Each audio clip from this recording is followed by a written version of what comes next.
This has nothing to do with physics, but race walking.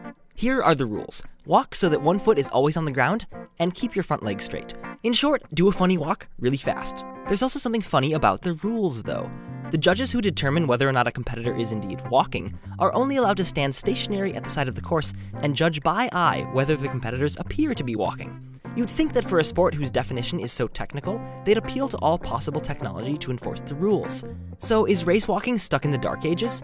I mean, there are other sports that don't allow referees to view replays, but when you think about the electronics of fencing, the finish line cameras of track and field, the touchpads of swimming, and the 3D ball tracking and path reconstruction of tennis, race walking judges, on the other hand, seem quite pedestrian.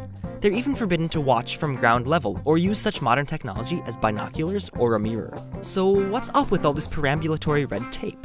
If you look carefully at slow-mo footage or basically any photograph of race walkers themselves, you'll realize that pretty much everyone leaves the ground. Not just occasionally because of a push or stumble, which is allowed, but on almost every stride. In fact, it is well recognized by the race walking community that most race walkers regularly leave the ground and may even be in the air up to 10% of the time.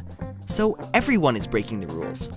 Now, there are plenty of arbitrary rules in sport, but the fact that most athletes break the traditional defining rule for this sport is, to say the least, surprising.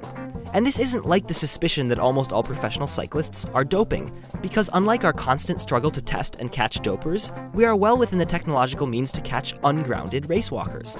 It seems clear that the technophobia in race walking stems from the fact that if race walkers started using high-speed cameras, they might no longer have a sport. And that brings into question the very essence of sport, because all games, really, are just an arbitrary set of rules and limitations that we submit to for the purpose of having fun and challenging ourselves. I mean, there's a reason that track and field forbids bicycles, cycling forbids motorcycles, and motorcycle racing forbids rockets.